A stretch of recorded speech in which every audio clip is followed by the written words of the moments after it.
Welcome everybody, Vince Dowd coming to you live from my personal page, and I hope you're having a great night. The other night, many of you might have caught my masterclass on speaking to monetize. And tonight I wanted to come back. We only got through a few minutes of my presentation showing you the techniques, the tactics, the skill sets that I've used for over 3 decades to sell over $60 million from stage globally to over 500,000 people.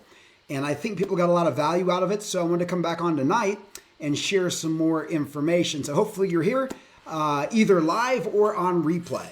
But I hope you're coming on. And feel free to comment below as we go through this. But what I want to do is I really want to kind of dive into the techniques, the tactics that I've used and kind of teach you along the way of how you might want to look at presenting. Obviously, everybody has their own style and so forth, but what I've learned over the years has been very powerful. I've had the opportunity to train under some of the best speakers in the world. I started off without any training. I just did it through osmosis. And then along the way, because I've been speaking in multiple speaker events in different countries and started to connect with other speakers, you learn from each other. And there's a lot of great things I've learned from my mentors, from other speakers, from salespeople. But speaking is such a critical skill set to own. And the reason for that is very simple. It is that your words are the architects of your reality. And when you learn to speak and use them effectively, you can do amazing things in your business and even in your relationships. Because think about it, even when you're speaking, you're always selling something. You might be selling your children an idea or a philosophy. You might be selling somebody else a thought that you have, or you might be selling a product or a service. So being able to speak is very effective. One thing also, today in the world of branding, we got to remember that the personal brand is even more important today than ever before. Some would even say it rivals the corporate brand. If you think about Steve Jobs and you think about Apple Computer, to me, Apple is Steve Jobs, and without Steve Jobs, it's not the same company. And it would not be where it is today if it wasn't for Steve Jobs. Obviously, he had a pipeline of things working for him even after he passed away. So it's learning how to brand yourself. And when you start to get that personal brand through speaking, through using your words in a compelling way, you will actually get more visibility. And the more visibility, the more you're going to be in demand because you're in command. And that is really important today if you're building a business or a brand. So I hope you take some time here to check this out. And if you're watching on replay, just type #replay. I will try to monitor the Q&A as well, because I know some people might be popping on here. And I have multiple screens I have to watch. So I'll keep checking on that. But I'm going to get right into it. We're going to go right into where we left off the other night. If you haven't watched the first one that I did, we took probably only the first 3 or 4 minutes of my presentation, and I broke it down to show how I implement things. That was about an hour presentation. It is on this wall, so check it out. If you haven't seen part 1, we're going to go deeper into it tonight, and I hope you will enjoy this. So let me bring up the video. We're going to watch it together, and I'll stop it and break down some ideas. So make sure you have a pen and a pad ready if you're somebody that's going to speak and want to use these techniques. All right, so to let you know where this was occurring, this was a presentation that I did in Fort Lauderdale at the Bahia, I believe was the name of the hotel. I was representing the brand for Damon John from Shark Tank, and I was representing this to business entrepreneurs. So these are entrepreneurs that have come into my room. I think there's about 500 in the room that day, from all different walks and all different aspirations in their business. That means service businesses, product businesses, startup companies, founders, bigger companies, manufacturing companies. So what I need to do is be able to relate to as many people as I can. Now I'm going to tell you, when you're doing a presentation, if you can know your audience, it's going to make it a lot easier. If you can really understand who they are, what their language is, what their culture is.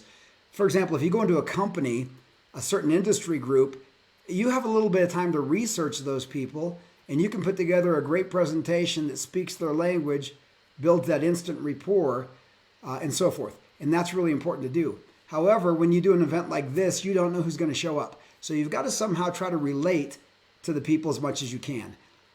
And I also learned along the way that the people that were coming needed a little bit of a hard push or an alpha energy, because a lot of them were dreamers, but some of them were not stepping up and doing the work. So you'll see sometimes I'm a little bit intense, and there's a reason for that as well. So let's go ahead and play. Now, I already did the first couple of minutes. Let's start where I left off. Be replaced. And by the way, if you have a job or even a business, you can easily be replaced, because we live in the age of disruption.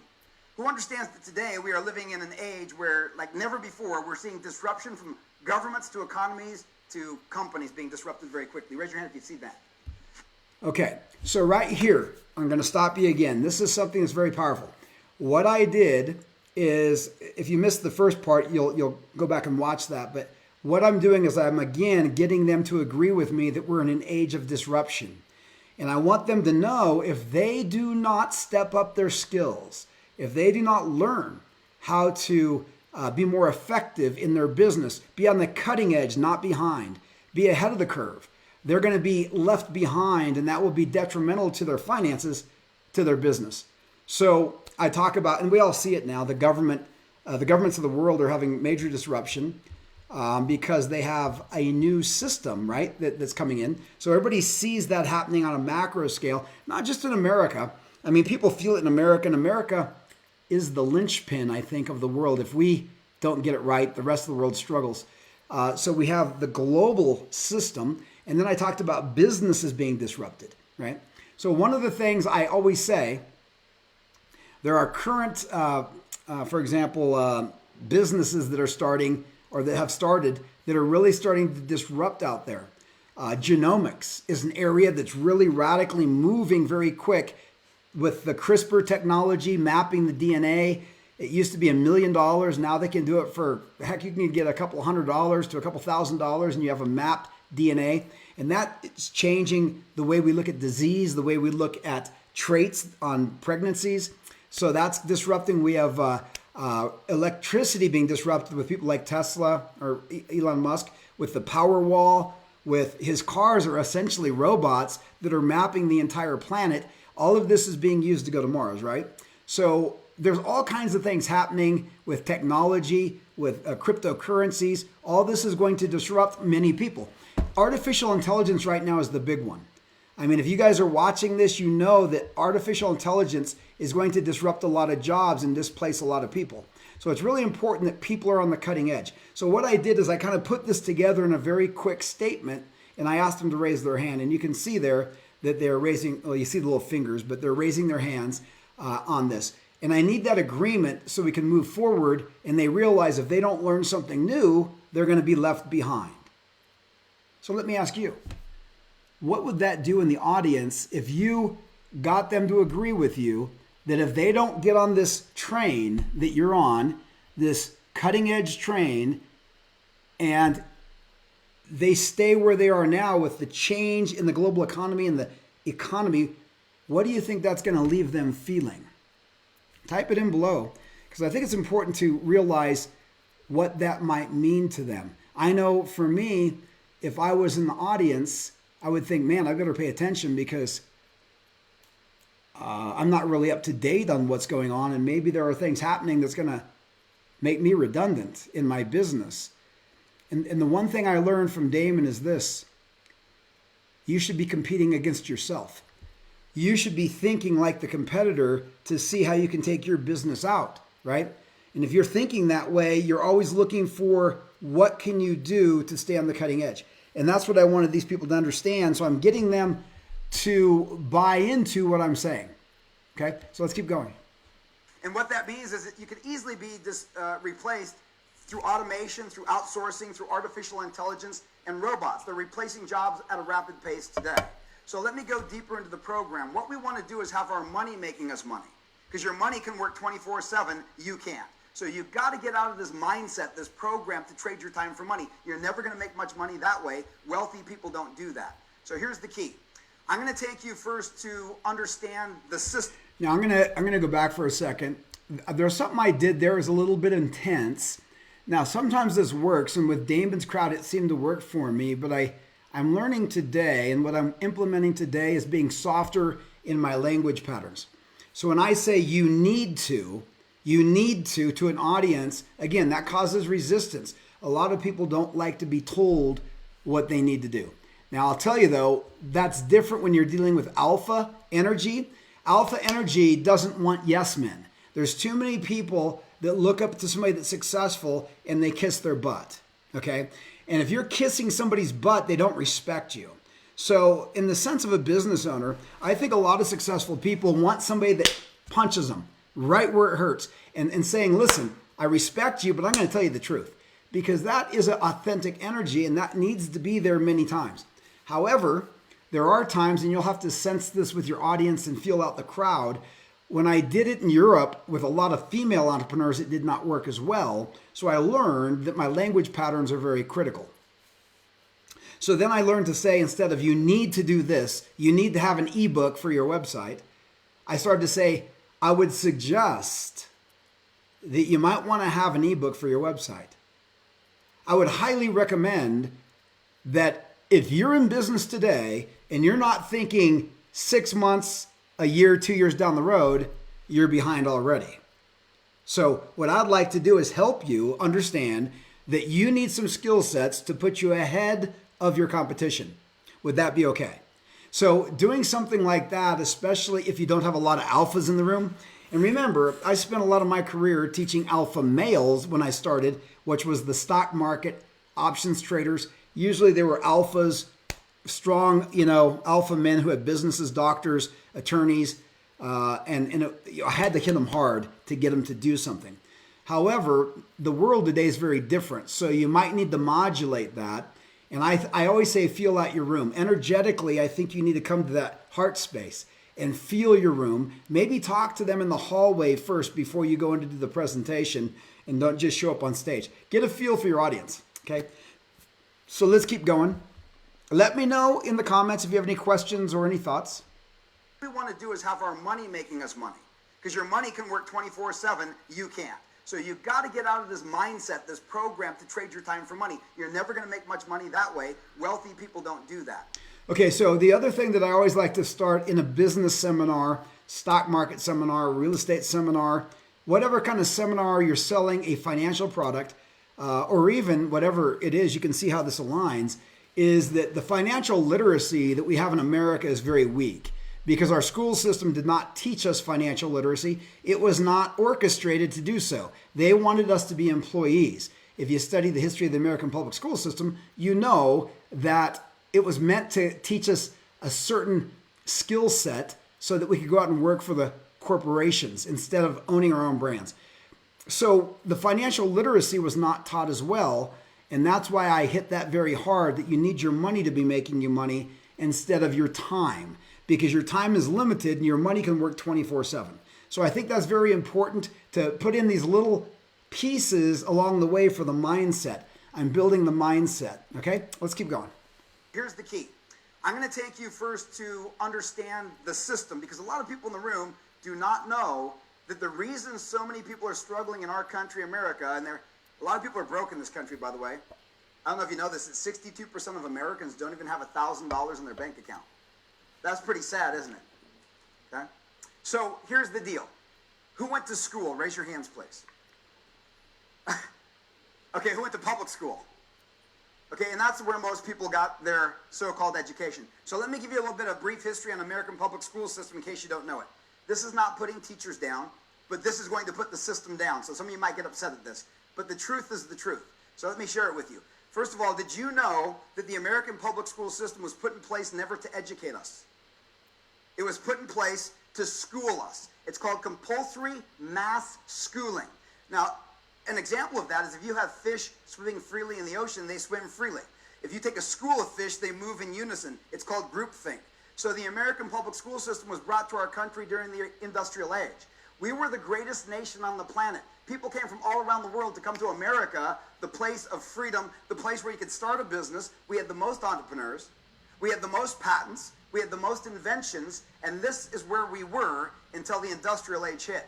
Well, when the industrial age hit, the titans of industry, they needed a way to reprogram the masses so they wouldn't compete.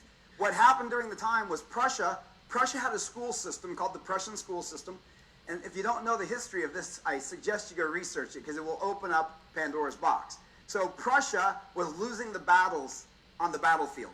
Napoleon. Now, let me just say here, this can be controversial in an audience, but what I'm trying to do here is educate my audience on why we have so few entrepreneurs today.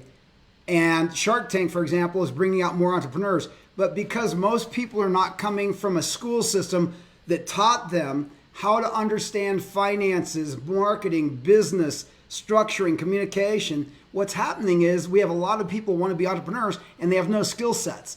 And I'm trying to educate them onto why this happened, because we had 90% entrepreneurs in America before the industrial age, and then it flipped to about 10%, and 90% worked for somebody else. So that's what I'm doing here. And it is all researched. However, a lot of people have never heard this before. And it's interesting when you actually talk to them after the event. Beat the Prussians. And the reason the Prussians kept losing battles is because they had soldiers who were free thinkers. Now, if you're a free thinker, is that a good place to be on the battlefield? When the commander tells you to do something, you do your own thing. It's not going to work, right? So what they did is they implemented a new school system, and the number one focus in the school system in Prussia was to teach the children to obey without question. Do not question me. And then also to support the nation state and to be a patriot. Those were the three prongs of the Prussian school system. It worked so well that industry boomed in Prussia, and their battles began to be won, and they started to take over other lands. Horace Mann went to Prussia and brought that system to America.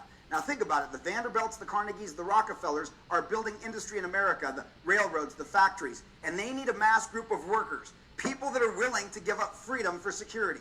And you can't do that with adult entrepreneurs. They're not going to give up freedom for security. They know their power is in freedom.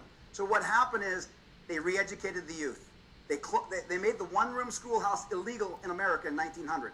And they implemented mass public schooling, which is funded through foundations. Who funds the foundations? The elite. The Vanderbilts, the Carnegies, Rockefellers. Today it's the Gates and ExxonMobil. Okay, so what I'm doing there, obviously, as I'm educating them, you can see my hand motions. And again, I talked about this on the last session I did. Hand motions are really important to be involved. And to me, they're natural. I just do them as part of my life. I always have. Some people, however, don't do hand movements, and it makes it really a little bit more boring. And other people try too hard, and they look out of place. And maybe you've seen that where people are, doing some hand motion that doesn't even go with what they're talking about. And so hand motions are really good. I feel like I'm Italian, bada boom, bada bing. If you remember this, what was that, Family Guy? And Peter was the Italian because he had a mustache.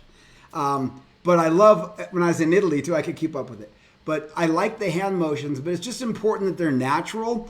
And what I teach people when I teach people how to speak is we learn how to use hand motions, but you just got to make it kind of natural and not think about it too much, if that makes sense. All right. Etc. And they decide the curriculum. So what they wanted to do is make sure the students learned only what they needed to know to make their 8, 10, 15 bucks an hour, to work 8, 10 hours a day, to make them wealthy. So the rich have been getting richer and the masses broker because of the program that's running in the back of our minds. You have 10, 20 years in school, you did not get educated, you got schooled. Raise your hand if you understand what I'm talking about. Now, if you don't believe me, I don't want you just to believe me, I want you to go test it yourself, go research this, it's all out there. Okay, first of all, hi Isaac, and hi Jema. Good to see you guys back. Isaac, which insight did you think was amazing? Let me know. Thank you for that. I think my hand motion comes from my nervousness, Jema. That's okay. Some people do that, actually. It's just that if you can make an intentional hand movement, it's going to be better. So, maybe just start with a few based on whatever you're talking about. And I know it's not natural for everybody, so it's okay. The most important part is really you being passionate and loving what you're teaching and thinking about your audience. That's the most important, because they'll feel that. What did I just say there? I forgot. Let me go back here. Damon, and they implemented mass public schooling, which is funded through foundations. Who funds the foundations? The elite. The Vanderbilts, the Carnegies, Rockefellers.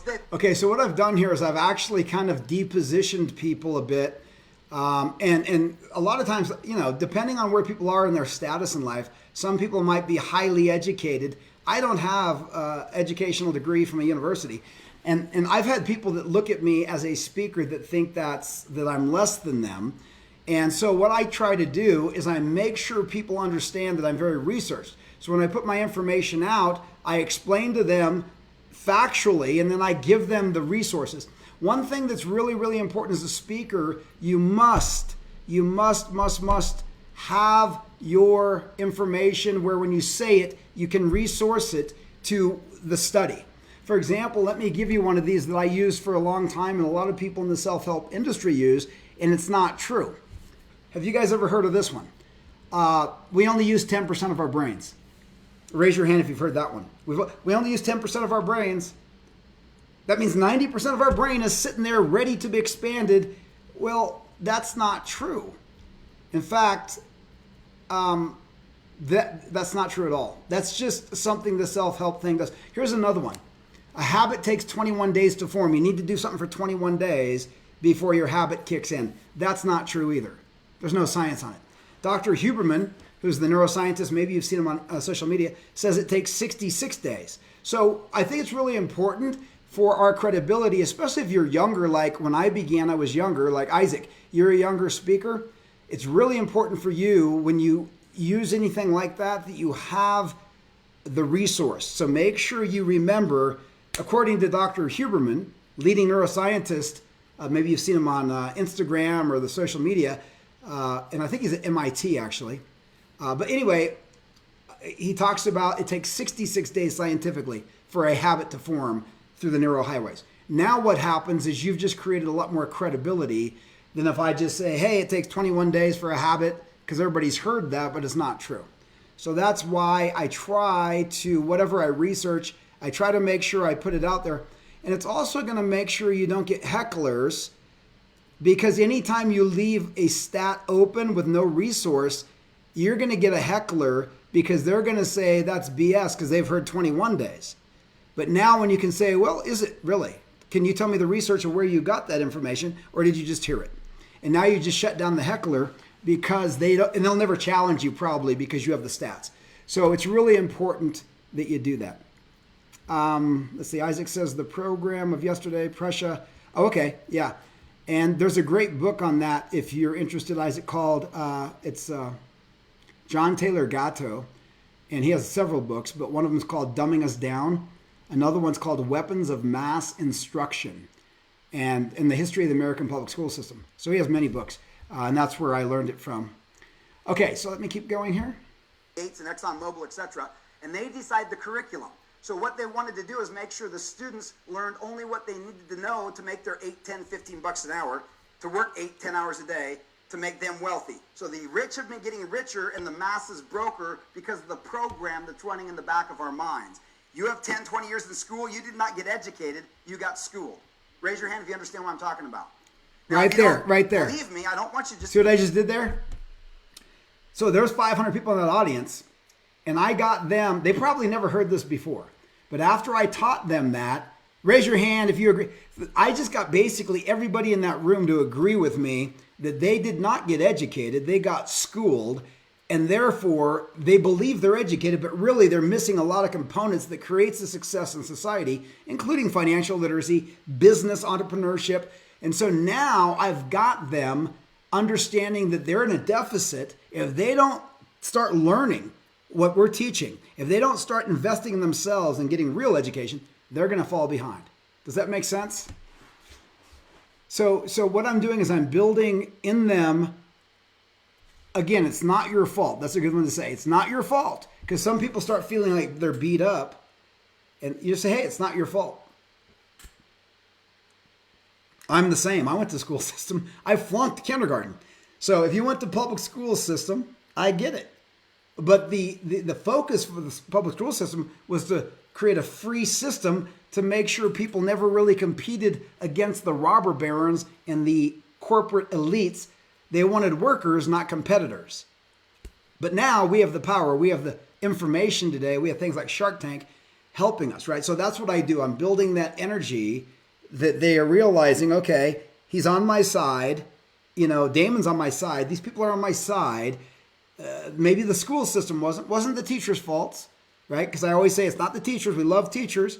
They don't know. A lot of the teachers don't know this. But the system is the system. So I just try to make sure nobody gets upset when you tell them things that are a little bit intense and maybe polarizing. I want you to go test it yourself. Go research this. It's all out there. So Damon calls this the wrong side of the formula. The wrong side of the formula is you're going to be playing a game where you're going to keep losing because the system of economics is not set up for this system. It's set up for the business owner. That's how you win in this country. That's what America was founded on. So Forbes magazine said 8 out of 10 businesses fail every 18 months in America. After that, another 18 months, another 90% are failing. So most people are going to fail in business because their employee mentality just does not work in business. So you need to go acquire the proper skills and the proper teams. When Damon actually started FUBU, he closed it down 3 times, and he did that because he tried to build the business himself. He learned you cannot be a self-made man or a woman. You need to be team-made, customer-made, employee-made. So he started to acquire a team. Once he did that, he built a $6 billion industry. So the key is do what you're great at and delegate everything else to your team. So Forbes magazine also said that 20% of the businesses will win.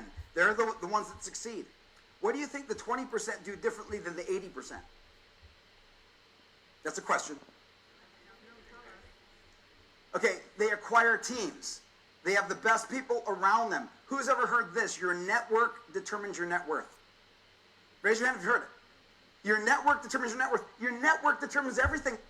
So I'm kind of commanding here. This is a tough audience, but I'm very intense with it, right?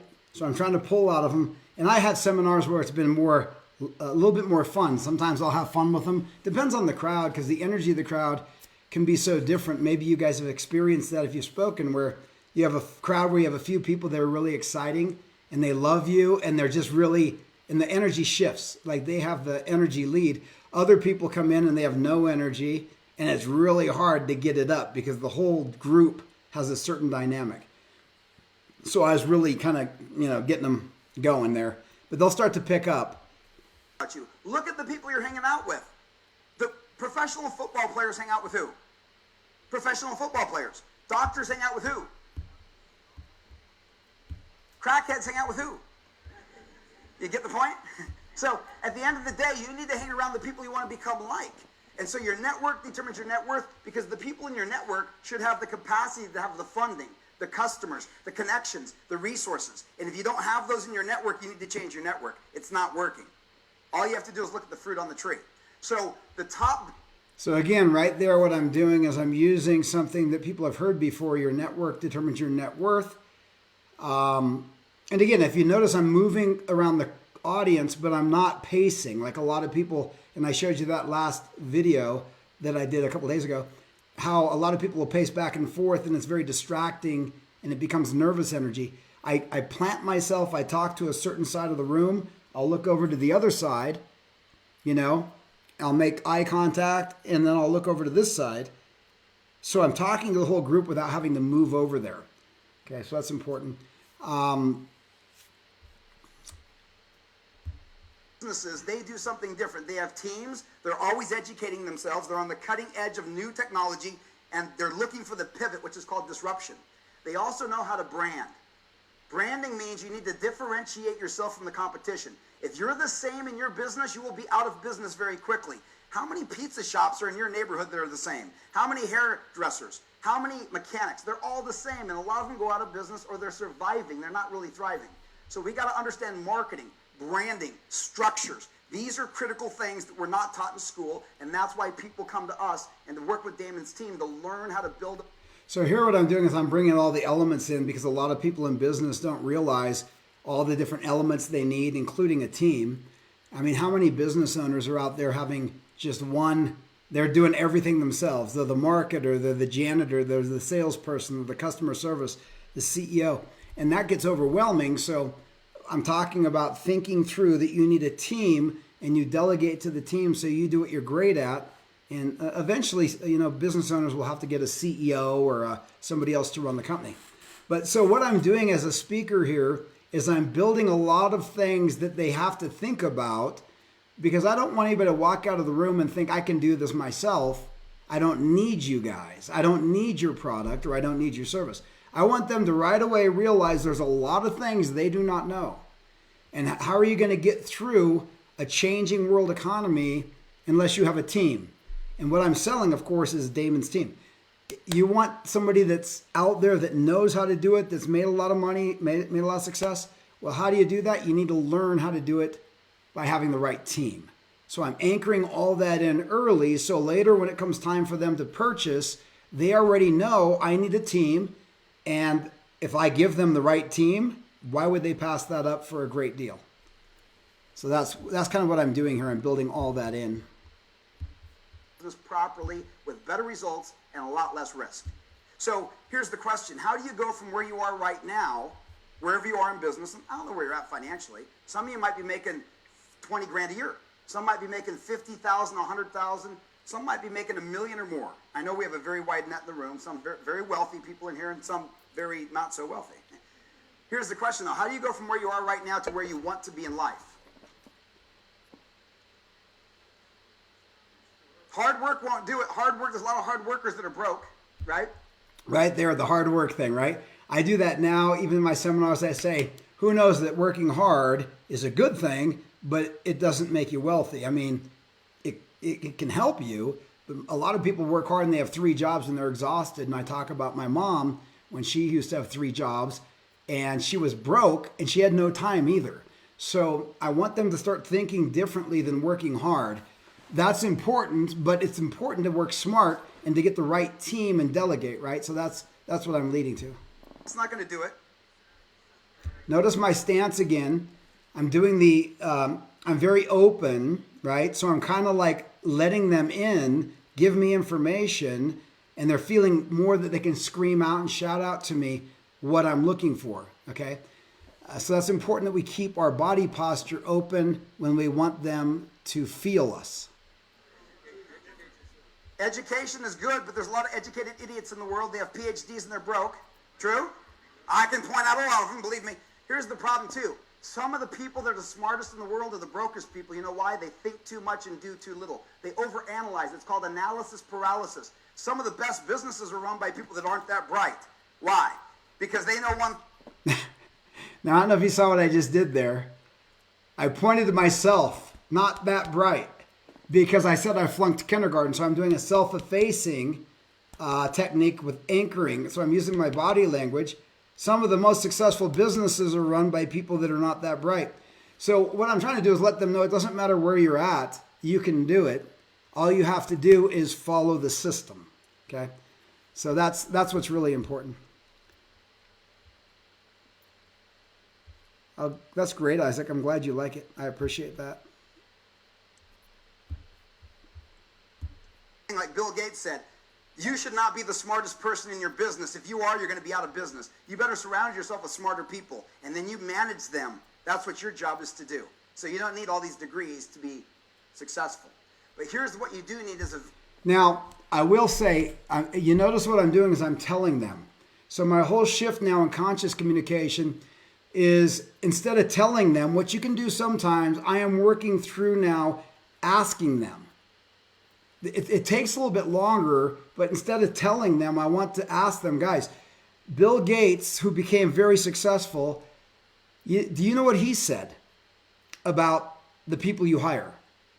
They should be the what? And so if we start to ask the questions, now some of these, it's going to be harder because they're not going to know. But if we can start to get them to answer our questions, they're not going to be resistant to the presentation.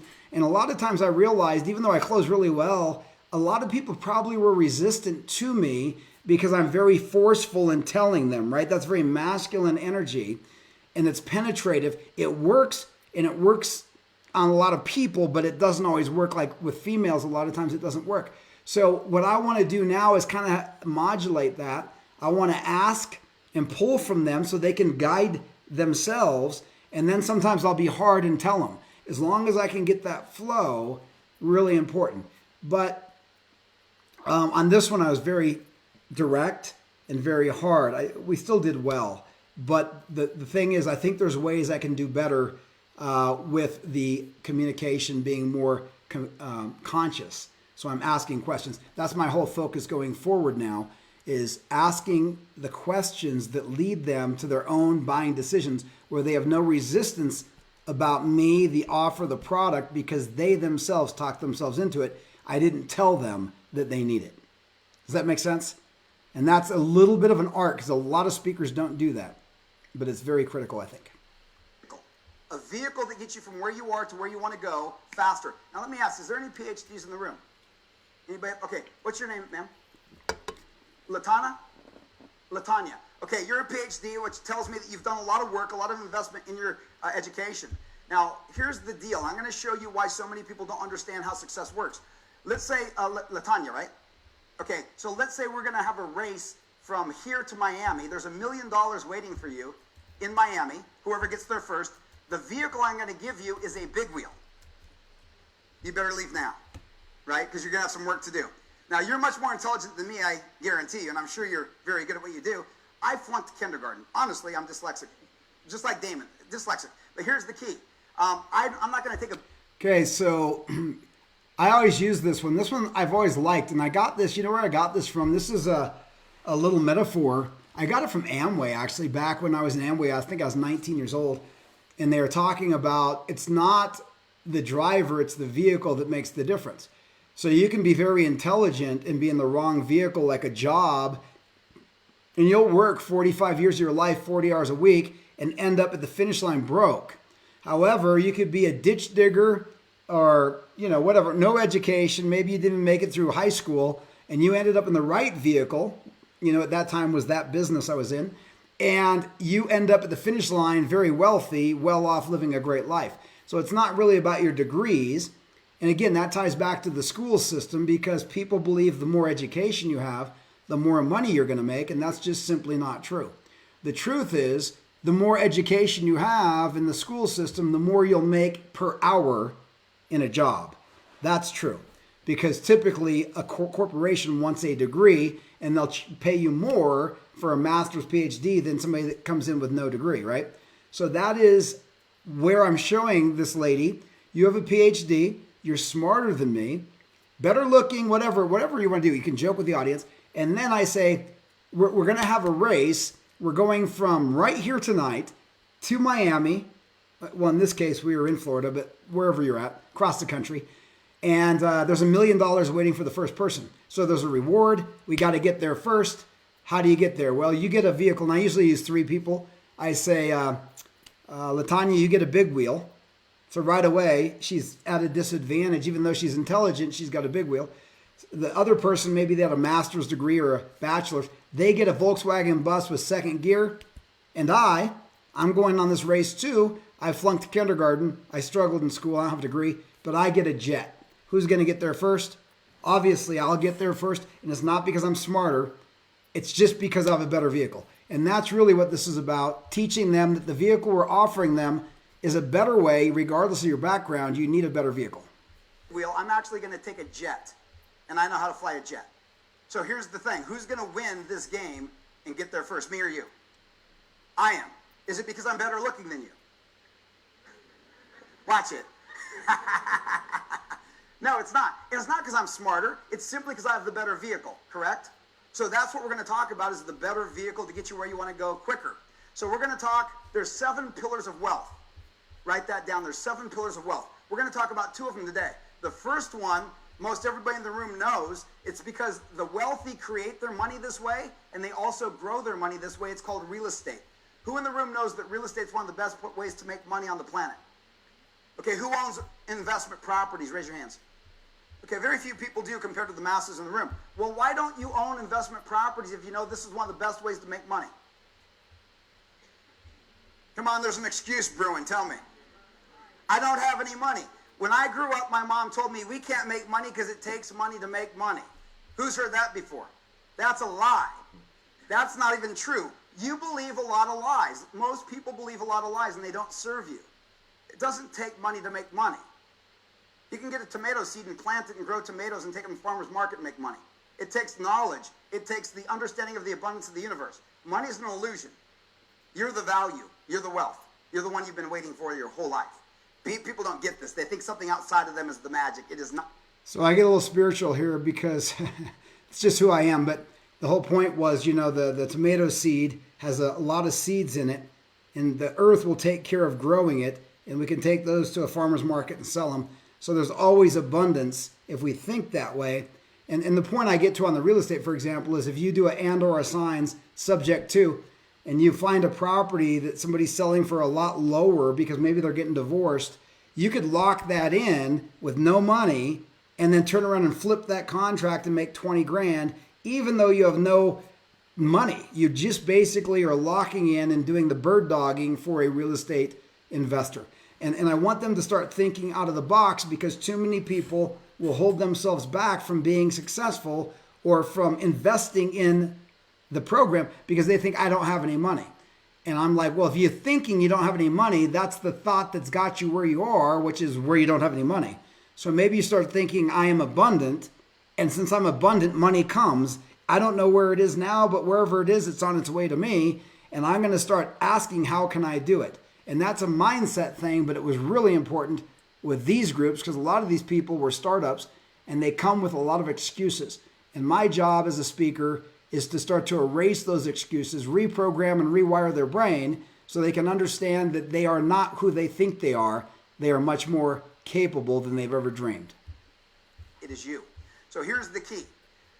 Real estate is great. I'm not going to talk about it, but Trey will. When he comes up here, he's going to share with you. At 20 years old, he made $1 million in 18 months, starting off in real estate.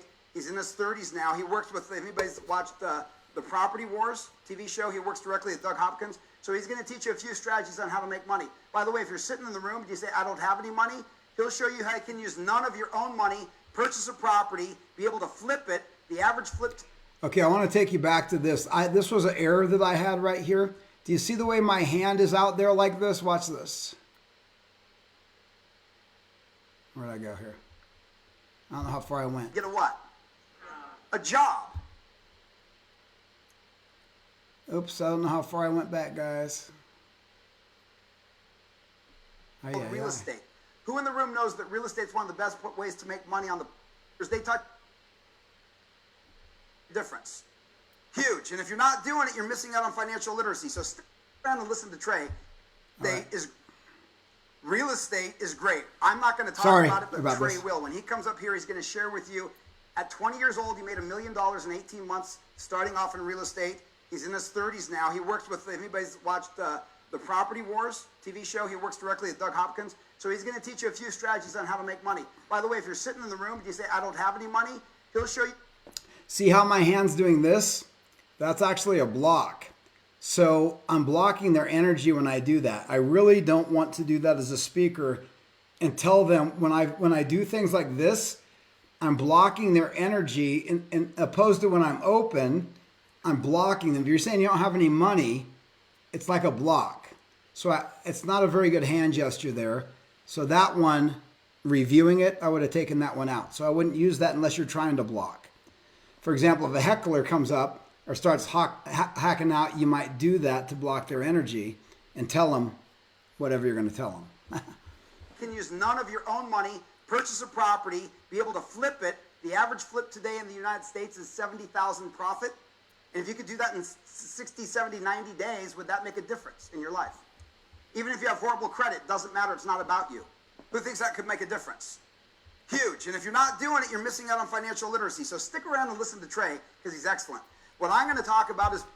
And by the way, the reason I was doing that, we had a seminar where we brought up a second speaker after I was done, and I had to pre-frame the speaker coming onto the stage. Otherwise, when I was done, everybody leaves. So what I needed to do is I needed to anchor Trey, the speaker, and I needed to talk a little bit about the value and why that's important to stick around, because they didn't come to hear Trey. They came to hear me. Well, actually, they came to hear Damon, and they're there to listen about Damon and his program. So this was just letting them know there's another speaker it's worth listening to. Okay? So I'm going to call that good for now. We've gone 13 minutes into my presentation, and that's already taken probably, the first one was an hour, and this one, I don't know how long we went, but for a while. So I hope that helps you with some new things that maybe will benefit you on your own speaking in front of crowds. And we'll keep doing it. I'm gonna do some more of this on my videos. But I hope you like it. Thanks so much for watching again, Isaac J. Ma. Everybody else who's watched tonight. Any questions you have, drop them below. And I hope to see you on the next masterclass breakdown. Thanks for watching tonight, guys. Have a beautiful, beautiful evening. Much love. Bye-bye.